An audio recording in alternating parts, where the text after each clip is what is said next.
ನಮಸ್ಕಾರ friends, just ಕನ್ನಡಿಗ YouTube ಚಾನಲ್ಗೆ ನಿಮಗೆಲ್ಲ ವೆಲ್ಕಮ್. ಚಿಕ್ಕಮಗಳೂರು ತಾಲೂಕಿನ ಅಂಬಳೆ ಅನ್ನೋ ಒಂದು ಊರಲ್ಲಿ ಒಂದು ಕಾಲಕ್ಕೆ ಎಷ್ಟೊಂದು ಹೊಯ್ಸಳ ದೇವಸ್ಥಾನಗಳು ನಿರ್ಮಾಣ ಆಗಿದ್ವು ಅಂದರೆ ಅದನ್ನು ನೆನ್ಪಿಟ್ಕೊಳ್ಳೋಕ್ಕಾಗಲ್ಲ. ನಾನು ಬರೆದಿಟ್ಕೊಂಡ್ಬಿಟ್ಟಿದ್ದೀನಿ, ಅಷ್ಟೊಂದಿದ್ದಾವೆ ನೋಡಿ. ಲೋಕೇಶ್ವರ, ಬಿಟ್ಟೇಶ್ವರ, ನಕರೇಶ್ವರ, ಹರಿಹರ, ಆಚೇಶ್ವರ, ಗವರೇಶ್ವರ, ಗಂಗೇಶ್ವರ, ಚಿತ್ತೇಶ್ವರ, ತೆಲ್ಲಿಗೇಶ್ವರ, ಕಮಟೇಶ್ವರ ಮತ್ತು 2 ಜೈನ ಬಸದಿಗಳು ನಿರ್ಮಾಣ ಆಗಿದ್ವು. ಇದ್ರ ಜೊತೆಯಲ್ಲಿ ಒಂದು ಚೆನ್ನಕೇಶವ ದೇವಸ್ಥಾನ ನಿರ್ಮಾಣ ಆಗಿದೆ. ಅದು ಇವಾಗ ಜೀರ್ಣೋದ್ಧಾರ ಆಗಿದೆ. ಹಾಗೆ ಲೋಕೇಶ್ವರ ದೇವಸ್ಥಾನ ಕೂಡ ಇವಾಗ ಜೀರ್ಣೋದ್ಧಾರ ಆಗಿದೆ. ಈಗ ನನ್ನ ಹಿಂಭಾಗದಲ್ಲಿ ಒಂದು ದೇವಸ್ಥಾನ ನೋಡ್ತಾ ಇದ್ದೀರಾ, ಇದು ಮೂಲ ಹೆಸರು ಬೇರೆ ಏನೋ ಗೊತ್ತಿಲ್ಲ. ಇವಾಗ ಇದನ್ನ ಸಂಧ್ಯಾ ಮಂಟಪ ಓಂಕಾರೇಶ್ವರ ದೇವಸ್ಥಾನ ಅಂತ ಕರೀತಾ ಇದ್ದಾರೆ. ಯಾಕಂದರೆ ಇಲ್ಲಿ ಒಂದು ಕೊಳ ಇದೆ, ಅದಕ್ಕೆ ಸಂಧ್ಯಾ ಮಂಟಪ, ಅದಕ್ಕೆ ಇದನ್ನು ಓಂಕಾರೇಶ್ವರ ದೇವಸ್ಥಾನ ಅಂತ ಕರೀತಾ ಇದ್ದಾರೆ. ಈ ದೇವಸ್ಥಾನದೊಳಗಡೆ ನರಸಿಂಹಸ್ವಾಮಿ ಒಂದು ಮೂರ್ತಿ ಇದೆ. ಎಷ್ಟು ಅದ್ಭುತವಾಗಿದೆ ಅಂತ ಹೇಳಿದ್ರೆ, ಈ ಊರಲ್ಲಿ ಒಂದು ನರಸಿಂಹಸ್ವಾಮಿ ಮೂರ್ತಿ ಇದೆ ಅನ್ನೋದೇ ತುಂಬ ಜನಕ್ಕೆ ಗೊತ್ತಿಲ್ಲ. ಆಮೇಲೆ ಇನ್ನೊಂದು ವಿಚಾರ, ಅಂಬಳೆ AR ಕೃಷ್ಣಶಾಸ್ತ್ರಿಗಳ ಹುಟ್ಟೂರು. ಸೊ ತುಂಬ ಫೇಮಸ್ಸು. ಚಿಕ್ಕಮಗಳೂರಿಂದ ಬರೀ ಒಂದು 7-8 ಕಿಲೋಮೀಟರ್ ದೂರದಲ್ಲಿ ಬರುತ್ತೆ ಅಂಬಳೆ ಅನ್ನೋದು. ಈ ಅಂಬಳೆ ಮುಗುಳ್ವಳ್ಳಿ ಹಲ್ಮಿಡಿಗೂ ಕೂಡ ತುಂಬ ಹತ್ರ. ಬನ್ನಿ ಈ ಓಂಕಾರೇಶ್ವರ ದೇವಸ್ಥಾನ ಯಾವ ಥರ ಇದೆ ನೋಡೋಣ. ಸ್ನೇಹಿತರು ನೋಡಿ, ಊರಿನ ಒಂದು ಅಂಚಲ್ಲಿ ತುಂಬ ಚೆನ್ನಾಗಿದೆ ಒಂದು ಕೊಳ. ಇದು ದೊಡ್ಡ ಕೊಳ. ಈ ಕೊಳದ ಮುಂಭಾಗದಲ್ಲೇ ಈಗ ಒಂದು ದೇವಸ್ಥಾನ ಇದೆ. ಹೊರಭಾಗಕ್ಕೆ ನೋಡಿದ್ರೆ ಹೊಸದಾಗಿ ಗೋಡೆ ಕಟ್ಟಿದ್ದಾರೆ. ಅದರ ಗೋಡೆ ಒಳಗಡೆ ಹೊಯ್ಸಳರ ಕಾಲದ ಕಂಬಗಳು ಸೇರ್ಕೊಂಡಿದೆ ಅಂತ ಅನಿಸುತ್ತೆ. ಇದು ಧಾರ್ಮಿಕ ದತ್ತಿ ಇಲಾಖೆಗೆ ಸೇರಿರುವಂಥ ಒಂದು ಗುಡಿ. ಆದರೆ ಇವಾಗ ಜೀರ್ಣೋದ್ಧಾರಕ್ಕೆ ಕಾಯ್ತಾ ಇದೆ. ಜೀರ್ಣೋದ್ಧಾರ ಮಾಡಬೇಕಾಗಿರೋ ಅವಶ್ಯಕತೆ ಇದೆ. ಈ ಗುಡಿಯ ಪಕ್ಕದಲ್ಲೇ ಇನ್ನೊಂದು ಸಣ್ಣ ಗುಡಿ ಇದೆ. ಅದು ಬಹುಶಃ ವಿಜಯನಗರ ಅಥವಾ ವಿಜಯನಗರ ನಂತರದ ಕಾಲದ್ದು ಇರ್ಬೋದು ಅನಿಸುತ್ತೆ. ನೋಡಿ, ದೇವಸ್ಥಾನದ ಕಂಬಗಳು ಒಟ್ಟು 4 ಕಂಬಗಳು, ಬಳಪದ ಕಲ್ಲಿನ ಕಂಬಗಳು. ಅದನ್ನು ಗೋಡೆ ಒಳಗಡೆ ಈ ರೀತಿಯಾಗಿ ಸೇರಿಸಿ ಗೋಡೆಯನ್ನು ಕಟ್ಟಿದ್ದಾರೆ. ಸ್ನೇಹಿತರೆ, ಈ ಅಂಬಳೆ ಊರಲ್ಲಿ ಚೆನ್ನಕೇಶವ ಮತ್ತು ಒಂದು ಈಶ್ವರ ದೇವಸ್ಥಾನ, ಲೋಕೇಶ್ವರ, ಆ ದೇವಸ್ಥಾನ 2 ಈಗ ಜೀರ್ಣೋದ್ಧಾರ ಆಗಿದೆ.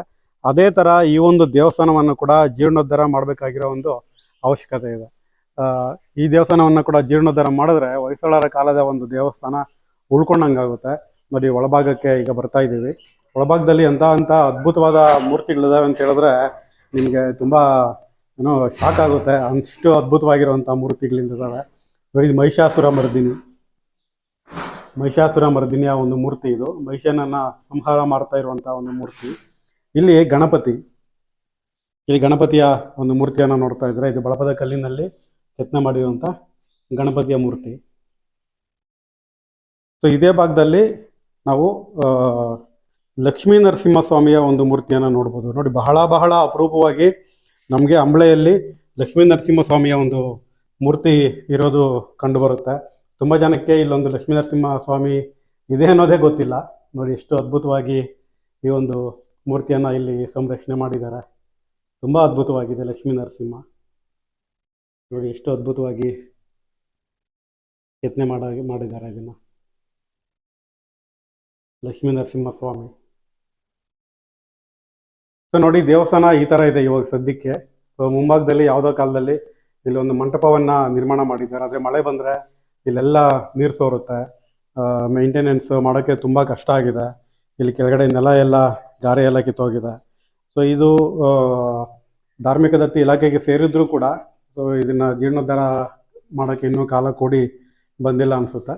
ಸೊ ಆದಷ್ಟು ಬೇಗ ಇಲಾಖೆಗಳು, ಸಂಘ ಸಂಸ್ಥೆಗಳು, ಧರ್ಮಸ್ಥಳ ಟ್ರಸ್ಟ್ ಈ ಒಂದು ದೇವಸ್ಥಾನವನ್ನು ಜೀರ್ಣೋದ್ಧಾರ ಮಾಡಿದ್ರೆ ತುಂಬ ಅದ್ಭುತವಾಗಿರುತ್ತೆ. ನೋಡಿ, ಈಗ ನೀವು ನೋಡ್ತಾ ಇರೋದು ಇದು ದ್ವಾರ, ಅಂದರೆ ಮುಖ್ಯ ಗರ್ಭಗುಡಿಯ ದ್ವಾರ. ಇದು ಬಳಪದ ಕಲ್ಲಿನಲ್ಲಿ ನಿರ್ಮಿಸಿರುವಂಥದ್ದು. ನೋಡಿ, ಇದು ಬಳಪದ ಕಲ್ಲಿನಲ್ಲಿ ದ್ವಾರವೇ ಇಷ್ಟು ಬೃಹತ್ತಾಗಿದೆ ಅಂತ ಹೇಳಿದ್ರೆ, ಮತ್ತು ಇಲ್ಲಿನ ಮೂರ್ತಿಗಳು ಕೂಡ ಇಷ್ಟು ಸುಂದರವಾಗಿ ಇಷ್ಟು ದೊಡ್ಡದಾಗಿದೆ ಅಂತ ಹೇಳಿದ್ರೆ, ಮೂಲದಲ್ಲಿ ಇದೊಂದು ತುಂಬ ದೊಡ್ಡ ದೇವಸ್ಥಾನ ಅಂತ ನಮಗೆ ಅನಿಸುತ್ತೆ. ಆಮೇಲೆ ನೋಡಿ, ಎಷ್ಟು ವಿಶೇಷವಂದರೆ, ನಮಗೆ ಈ ಶೈವ ದೇವಸ್ಥಾನಗಳಲ್ಲಿ ಸಾಮಾನ್ಯವಾಗಿ ನಾವು ಶೈವ ದ್ವಾರಪಾಲಕರನ್ನು ಮಾತ್ರ ಕಾಣ್ತೇವೆ ದ್ವಾರದ 2 ಕಡೆ. ಆದರೆ ಇಲ್ಲಿನ ವಿಶೇಷ ಏನಪ್ಪ ಅಂದರೆ, ಇಲ್ಲಿ ಪಿಶಾಚ ಗಣ ಅಂದರೆ ಶಿವನ ಒಂದು ಗಣ ಇದೆಯಲ್ಲ, ಆ ಗಣನ ಕೂಡ ನಾವಿಲ್ಲಿ ಗಮನಿಸ್ಬೋದು. ನೋಡಿ, ಎಲ್ಲ ಸ್ಕೆಲೆಟನ್ ಬಾಡಿ ಅಂದರೆ ಅಸ್ಥಿಪಂಜರದ ಗೂಡಾಗಿರುವಂಥ ಆ ಪಿಶಾಚ ಗಣ, ಆ ಗಣಗಳನ್ನು ಕೂಡ ನಾವು ಈ ಒಂದು ದ್ವಾರದಲ್ಲಿ ಕಾಣಬಹುದು. ಇದು ಬಹಳ ಅಪರೂಪವಾಗಿ ಮತ್ತು ವಿಶೇಷವಾಗಿ ಇರುವಂಥದ್ದು. ಯಾಕಂದರೆ ನಾನು ಇದುವರೆಗೂ ನೋಡಿರೋ 550 ದೇವಸ್ಥಾನಗಳಲ್ಲಿ ಈ ರೀತಿಯ ದ್ವಾರಪಾಲಕರ ಜೊತೆ ಈ ಗಣಗಳನ್ನು ಕೂಡ ಸೇರಿಸಿ ಮಾಡಿರುವಂಥ ಶಿಲ್ಪಗಳು ಬೇರೆ ಎಲ್ಲೂ ನನಗೆ ಇದುವರೆಗೂ ಕಂಡು ಬಂದಿಲ್ಲ. ಸೊ ಅಷ್ಟು ವಿಶೇಷವಾಗಿರುವಂಥದ್ದು. ಸೊ ಒಳಭಾಗದಲ್ಲಿ ಒಂದು ಶಿವಲಿಂಗವನ್ನು ನಾವು ಕಾಣ್ಬೋದು. ಸ್ನೇಹಿತರೆ, ನೀವು ಇಷ್ಟೊತ್ತು ನೋಡಿದ್ದು ಅಂಬಳೆ ಗ್ರಾಮದ ಸಂಧ್ಯಾ ಮಂಟಪದ ಓಂಕಾರೇಶ್ವರ ಸ್ವಾಮಿ ದೇವಸ್ಥಾನ. ತುಂಬ ಸುಂದರವಾಗಿರುವಂಥ ಒಂದು ಸರೋವರ ಅಥವಾ ಕೊಳದ ಪಕ್ಕದಲ್ಲೇ ಈ ಒಂದು ದೇವಸ್ಥಾನ ಇದೆ. ಇದನ್ನು ಆದಷ್ಟು ಬೇಗ ಜೀರ್ಣೋದ್ಧಾರ ಮಾಡಿದ್ರೆ ಇನ್ನೂ 100 ವರ್ಷಗಳ ಕಾಲ ಈ ಒಂದು ದೇವಸ್ಥಾನ ಉಳ್ಕೊಳ್ಳುತ್ತೆ.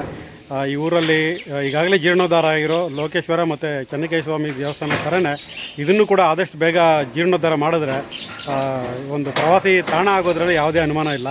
ಬೇಲೂರು ಚಿಕ್ಕಮಗಳೂರು ಕಡೆಗೆ ಏನಾದರೂ ಬಂದರೆ ದಯವಿಟ್ಟು ಅಂಬಳೆಗೆ ಒಂದು ಸತಿ ಭೇಟಿ ಕೊಡಿ. ತುಂಬ ಮೇನ್ ರೋಡ್ಗೆ ತುಂಬ ಹತ್ತಿರ ಇದೆ ಈ ಊರು. ಹಾಗೆ ಈ ಊರಲ್ಲಿ ಎಷ್ಟು ದೇವಸ್ಥಾನಗಳು ಇವಾಗ ಉಳ್ಕೊಂಡಿದ್ದಾವೆ ಅಂತ ಹೇಳಿದ್ರೆ ಒಂದು ದಿನ ಬೇಕಾಗುತ್ತೆ ಇಲ್ಲಿನ ದೇವಸ್ಥಾನಗಳನ್ನು ನೋಡೋದಕ್ಕೆ. ಅಷ್ಟೊಂದು ದೇವಸ್ಥಾನಗಳಿರುವಂಥ ಒಂದು ಊರಿದು. ಈ ವಿಡಿಯೋ ನಿಮಗೆ ಇಷ್ಟ ಆಗಿದ್ದರೆ ದಯವಿಟ್ಟು ಲೈಕ್ ಮಾಡಿ, ಕಮೆಂಟ್ ಮಾಡಿ.